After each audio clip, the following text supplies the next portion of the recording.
6 মাস যাবত খুঁজে আমি লা ইলাহা ইল্লাল্লাহ মুহাম্মদ রাসূলুল্লাহ বের করতে পারি না, আছে কোথায় কোথায় এই হাদিস। শেষ পর্যন্ত হয়রান হয়ে গেলাম, রাত দিনের বলা হাদিস সেটাই খুঁজে পায় না। তুই পাইবি কেমনে বেটা? তুই পাইবি না, কারণ তোর বেটা চোখে চশমা লাগানো, সৌদি আরবের রিয়ালের চশমা। লা ইলাহা ইল্লাল্লাহ মুহাম্মদ রাসূলুল্লাহ বলাটা শিরক যারা বলেন তারা তাদের জ্ঞানের স্বল্পতার কারণে বলে থাকেন। এখন বর্তমান সময়ের একটা প্রশ্ন হলো যে লা ইলাহা ইল্লাল্লাহ এটা কি পুরাটা বলবো নাকি মুহাম্মাদুর রাসূলুল্লাহ এই পুরাটা বলা যাবে কিনা সাল্লাল্লাহু আলাইহি সাল্লাম। তো এখন এটা প্রশ্ন এসে এই যুগেও দাঁড়াইছে। এই বিষয়গুলো নিয়েও যে কখনো মতভেদ হবে আমি কখনো কল্পনাও করি নাই, যেহেতু এই প্রশ্ন আসছে অনেকের মাঝে। উপরোক্ত কালেমাটি কোন সহিহ হাদিসে আছে কিনা, লা ইলাহা ইল্লাল্লাহ মুহাম্মদ রাসূলুল্লাহ, লা ইলাহা ইল্লাল্লাহ মুহাম্মদ রাসূলুল্লাহ কোন সহিহ হাদিসে নেই। হাদিসটি নিতান্তই জয়ীফ। লা ইলাহা ইল্লাল্লাহ মুহাম্মদ রাসূলুল্লাহ এই হাদিসকে বলা হয় অর্থগত সহিহ, অতএব চলে। এই হাদিসকে বলা হয় অর্থগত সহিহ, অতএব চলে। লা ইলাহা ইল্লাল্লাহ মুহাম্মদ রাসূলুল্লাহ বলা যাবে, শিরক হবে না। আসসালামু আলাইকুম ওয়া রাহমাতুল্লাহ। প্রিয় দিনী ভাই বোনেরা, আপনারা আব্দুর রাজ্জাক বিন ইউসুফের কিছু কথা শুনলেন বা আরও কয়েকজনের কথা শুনলেন, কয়েকজন আলেমের। আব্দুর রাজ্জাক বিন ইউসুফের এসব বক্তব্যের মাধ্যমে তারা বোঝাতে চাচ্ছে যে আহলে হাদিসরা লা ইলাহা ইল্লাল্লাহ মুহাম্মদ রাসূলুল্লাহ বলাকে অস্বীকার করে বা শিরিক মনে করে বা অর্থগতভাবে উল্টা হবে, বলা যাবে না, এই ব্যাপারে আহলে হাদিসদের বিরুদ্ধে নানান অভিযোগ রয়েছে। তো আমরা আব্দুর রাজ্জাক বিন ইউসুফের এই বক্তব্যগুলো অনেক আগের, আব্দুর রাজ্জাক বিন ইউসুফের পরের বক্তব্যগুলো আমরা শুনে আসি, তাহলে বিষয়টা ক্লিয়ার হবে। চলুন শুনে আসি। আহলে হাদিসরা মনে করে লা ইলাহা ইল্লাল্লাহ মুহাম্মদুর রাসূলুল্লাহ একটি শিরকি বাক্য। জি না, এটা আহলে হাদিস মনে করে না।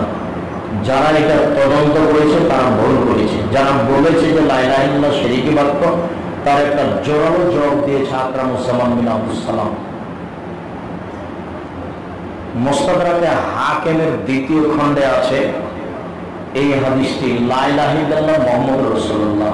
তো প্রিয় দিনে ভাই বোনেরা, আপনারা আব্দুর রাজ্জাক বিন ইউসুফের এই বক্তব্যগুলো শুনলেন, অবশ্য বুঝতে পেরেছেন যে তিনি আগের বক্তব্যে তিনি হাদিসটা বা তার কাছে পৌঁছায়নি। তিনি হাদিসটা যদি তিনি দেখতেন বা পড়তেন তাহলে অবশ্যই তিনি বলতেন। পরবর্তীতে তিনি স্বীকার করেছেন যে এটা মুস্তাদরাক হাকিমের হাদিস, দ্বিতীয় খণ্ডে হাদিসটি রয়েছে। তো অতএব আব্দুর রাজ্জাক বিন ইউসুফের আগে যে বক্তব্যটা দিয়েছে সেটা হাদিস না জেনেই দিয়েছে, এটা অবশ্যই ভুল করেছে বা তার জানা ছিল না। তো এখন আমরা শাইখ মুজাফফরুল মহসিনের একটা বক্তব্য শুনে আসি, তাহলে আপনাদের ক্লিয়ার হবে যে আহলে হাদিসরা লা ইলাহা ইল্লাল্লাহ মুহাম্মাদুর রাসূলুল্লাহ বলা যাবে কি যাবে না, এ ব্যাপারে তারা কি বলে। চলুন শুনে আসি। লা ইলাহা ইল্লাল্লাহ মুহাম্মাদুর রাসূলুল্লাহ এটা লেখা যাবে কি না? জি, লা ইলাহা ইল্লাল্লাহ মুহাম্মাদুর রাসূলুল্লাহ বাক্যটা বলা যাবে, এটা কালেমা তয়্যিবা না, এটা কালেমা শাহাদত। মনে থাকবে, এটা কি? কালেমায়ে শাহাদত। এইভাবে বললে অর্থ ভুল হবে, এই বাক্যগুলো কিন্তু ঠিক না।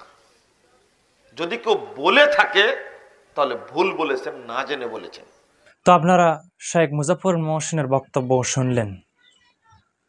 দেখুন, আব্দুর রাজ্জাক বিন ইউসুফ এবং আব্দুর রহিম সালাফি দুইজন আলেম লা ইলাহা ইল্লাল্লাহ মুহাম্মদ রাসূলুল্লাহ বলার ব্যাপারে কোনো হাদিস, সহিহ হাদিস নাই বলে তারা প্রথম দিকে বক্তব্য বলেছিল, কিন্তু পরবর্তীতে তারা স্বীকার করেছে যে হাদিসটি আছে মুস্তাদরাক হাকিমের মধ্যে।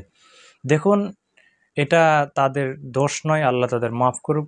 হাদিসটা তাদের কাছে পৌঁছেনি, প্রথম দিকে তারা হাদিসটা পায়নি বা পড়তে পায়নি। দেখুন, রেজাউল করিম আবরারের একটা বক্তব্য শুনে আসি। দেখুন তিনি বেতের সালাতের হাদিসকে কিভাবে তিনি অস্বীকার করেন। তো চলুন শুনে আসি। আমাদের দেশে কিছু ভাই আছেন বিতিরের নামাজ পড়েন 1 রাকাত। শুনছেন নি কখনো? বিতিরের নামাজ পড়েন কয় রাকাত? 1 রাকাত।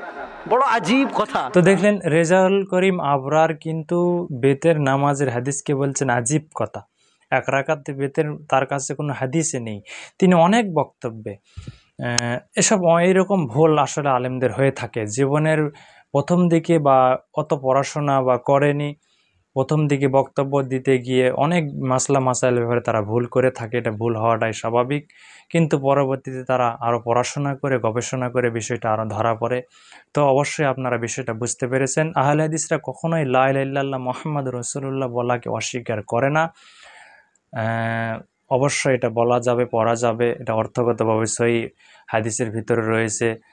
তো আল্লাহ আমাদেরকে বিষয়গুলো বোঝার এবং আমল করার তৌফিক দান করুক। দেখা হয় পরবর্তী কোনো ভিডিওতে। আল্লাহ আপনাদেরকে ভালো রাখুক। আসসালামু আলাইকুম ওয়া রাহমাতুল্লাহ।